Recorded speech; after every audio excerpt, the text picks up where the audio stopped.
Tuhan bersamamu. Inilah Injil suci menurut Santo Markus. Sesudah Yohanes Pembaptis ditangkap, datanglah Yesus ke Galilea memberitakan Injil Allah. Yesus memberitakan, waktunya sudah genap. Kerajaan Allah sudah dekat.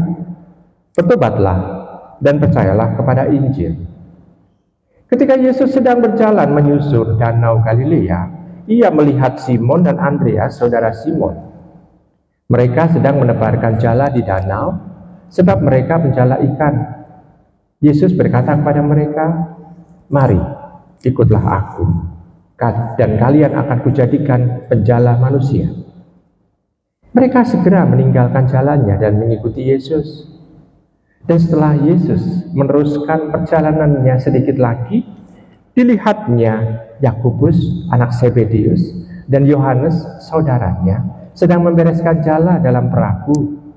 Yesus segera memanggil mereka dan mereka meninggalkan ayahnya Zebedeus dalam perahu bersama orang-orang upahannya. Lalu mereka mengikuti Yesus. Demikianlah sabda Tuhan. Ibu, Bapak, Saudari, Saudara terkasih dalam Tuhan, dalam bacaan Injil kita bisa mendengarkan di sana bahwa Tuhan Yesus mulai berkarya setelah Yohanes Pembaptis ditangkap. Dan Yohanes ditangkap bukan karena kesalahan dia, namun karena kebenaran yang dia wartakan. Jadi kita bisa melihat bahwa dia ditangkap, bahkan dihukum mati oleh Herodes nantinya, itu bukan karena kesalahan dia, tapi karena kebenaran yang dia wartakan. Berarti kita bisa melihat konsekuensi dari pewartaan mengenai kebenaran adalah hidupnya. Orang yang dekat dalam kebenaran itu juga mempunyai semacam konsekuensi, yakni apa? Mempertaruhkan diri. Nah sekarang, kalau Tuhan sekarang memanggil 4 murid yang pertama, Simon, Andreas, Yakobus, Yohanes, berarti mereka pun sebetulnya sudah memposisikan diri bahwa mereka harus menanggung satu konsekuensi, yakni bahwa mereka siap untuk mengalami nasib seperti Yohanes Pembaptis juga, mengalami penganiayaan bukan karena kesalahannya, tapi karena mewartakan kebenaran.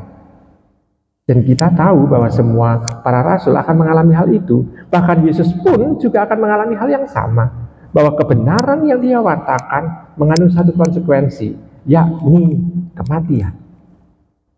Nah, Ibu, Bapak, Saudara terkasih dalam Tuhan, maka sebetulnya bacaan ini mau mengatakan kepada kita satu hal yang krusial, yakni menjadi pengikut Tuhan itu adalah dalam tanda kutip sulit. Bukan gampang. Kenapa? Karena orang seringkali lebih gampang untuk ikut mayoritas. Tetapi menjadi pengikut Tuhan selalu menjadi minoritas. Minoritas dalam arti apa? Minoritas dalam arti jumlah, minoritas dalam arti suara, minoritas dalam arti kekuatan di dunia. Nah, kita apakah mau untuk orang melakukan itu? Maka kadangkala orang lebih mudah untuk mengingkari Tuhan. Maka Ibu, Bapak, Saudara sekasih dalam Tuhan, namun kerajaan Allah tetap harus diwartakan.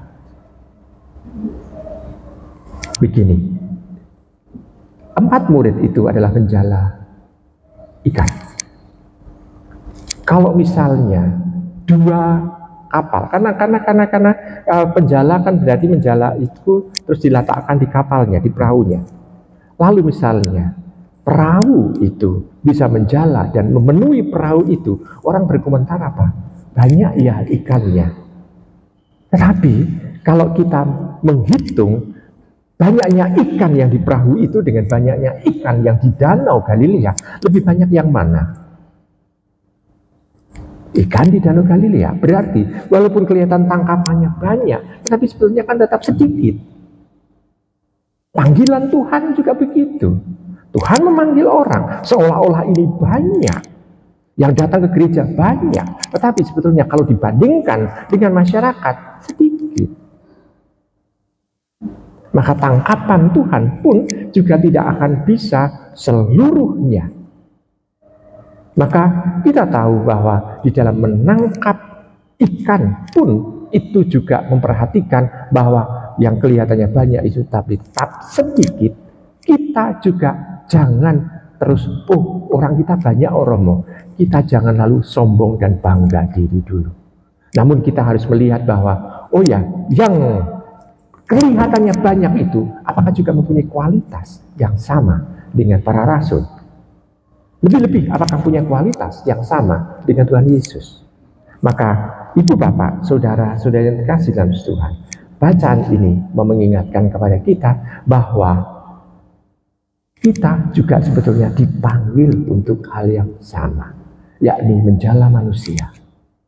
Kita tidak perlu memperhitungkan, oh kami sudah dapat banyak, oh kami baru sedikit. Enggak, yang penting adalah kita berusaha untuk mengajak orang lain untuk bisa mengenal Tuhan.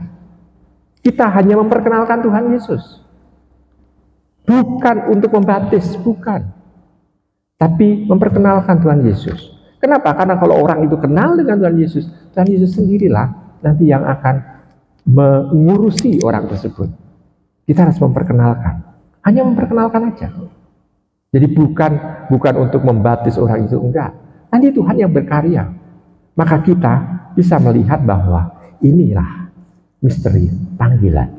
Orang yang dipanggil untuk menjadi orang pengikut Tuhan adalah dia yang misalnya itu mengalami panggilan Tuhan pula, diperkenalkan oleh orang lain dan Tuhan memanggil dia.